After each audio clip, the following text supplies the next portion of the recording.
टूट जाए ख्वाब मगर हौसले जिंदा हो, संकल्प ऐसा हो कि मुश्किलें शर्मिंदा हो। दोस्तों, ये कहानी जापान देश और वहां की फिशिंग कंपनियों के ऐसे ही हौसले को दर्शाती है। ये बात हमेशा से मानी जाती है कि जापान की जनसंख्या ताजी मछलियां खाने की शौकीन रही है, पर बदकिस्मती से वहां के नजदीकी समुद्री तटों का जो पानी है वो इन मछलियों के जिंदा रहने के लायक नहीं है। तो अब इतनी बड़ी जनसंख्या, उनकी इतनी बड़ी जरूरत पूरी हो तो हो कैसे? इसका हल निकालने के लिए वहां की फिशिंग कंपनियों ने कई तरकीबें लगाई। उनकी पहली तरकीब कुछ इस प्रकार थी कि उन्होंने अपने नाव के आकार को और बड़ा बनाना शुरू किया और मछलियां पकड़ने के लिए पहले के मुकाबले समुद्र तट से और दूर तक जाना शुरू किया। लेकिन समुद्र तट से इतनी दूर जाना, वहां से मछलियां पकड़कर वापस लाना, इस सब में बहुत समय लग जाता था और इतने समय तक मछलियों का ताजा रह पाना नामुमकिन था। तो ये पहली तरकीब तो ज्यों की त्यों फेल हो गई। अब उन्होंने दूसरी तरकीब लगाई। इस बार उन्होंने अपनी नाव पर फ्रीजर्स इंस्टॉल करवा दिए। इन फ्रीजर्स की मदद से मछलियां पकड़ने के लिए समुद्र में ज्यादा समय तक रहना और उन्हें ताजा हालत में वहां से वापस लाना दोनों आसान हो गया। पर इतनी जद्दोजहद से लाई हुई मछलियां जब बाजार में उतारी गई तो जापान की होशियार जनता ने ताजी मछलियां और फ्रोजन मछलियां, इन दोनों के स्वाद का फर्क तुरंत पकड़ लिया और कुछ ही दिनों में फ्रोजन मछलियों के दाम और डिमांड बाजार से दोनों घटकर जीरो हो गए। तो ये दूसरी तरकीब भी फेल हो गई। इसके बाद भी फिशिंग कंपनियों ने हार नहीं मानी। उन्होंने तीसरी तरकीब लगाई। इस बार उन्होंने अपनी नाव पर पानी से भरे हुए बड़े बड़े टैंक्स लगा दिए। अब मछलियों को समुद्र से पकड़ा और इन पानी से भरे हुए टैंक्स में ताजा और जिंदा रहने के लिए छोड़ दिया।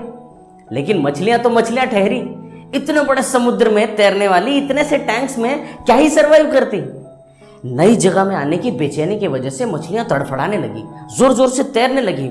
इस तैरने की वजह से टैंक के किनारों से टकराने लगी और एक पॉइंट के बाद वे थक कर चूर हो गई।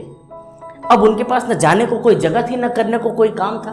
तो फाइनली इस बोरियत से उनका ब्लड सर्कुलेशन, उनका एंथुजियाज्म, उनका एनर्जी लेवल और फाइनली सबसे इंपॉर्टेंट पार्ट, उनका टेस्ट खत्म हो गया। नुकसान पर नुकसान उठाना पड़ रहा था फिशिंग कंपनियों को, तरकीब पर तरकीब फेल हुई जा रही थी।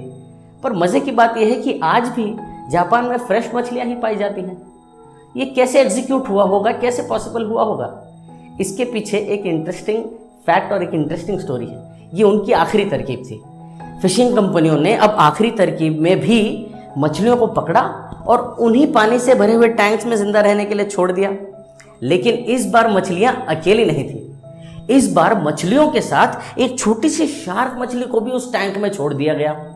इस शार्क मछली के वहां मौजूद होने की वजह से मछलियां इस बार थक कर हारी नहीं, उनका तैरना रुका नहीं, उनका ब्लड सर्कुलेशन कम नहीं हुआ, उनका एंथुसियाज्म कम नहीं हुआ, क्योंकि उनके पास उस शार्क मछली से अपनी जान बचाए रखने के लिए एक नया टारगेट था। और इसी नए टारगेट की वजह से उनका टेस्ट, उनका फ्रेशनेस, सब कुछ बरकरार रहा।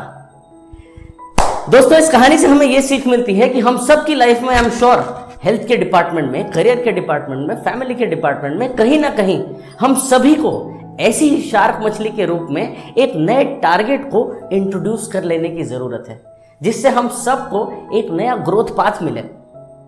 तो उम्मीद है आप सब ढूंढेंगे अपने लिए वो नया लक्ष्य और रहेंगे उसमें बरकरार से, और सुनते रहेंगे ऐसी ही कहानियां हर हफ्ते मिश्रा जी कहानीकार से।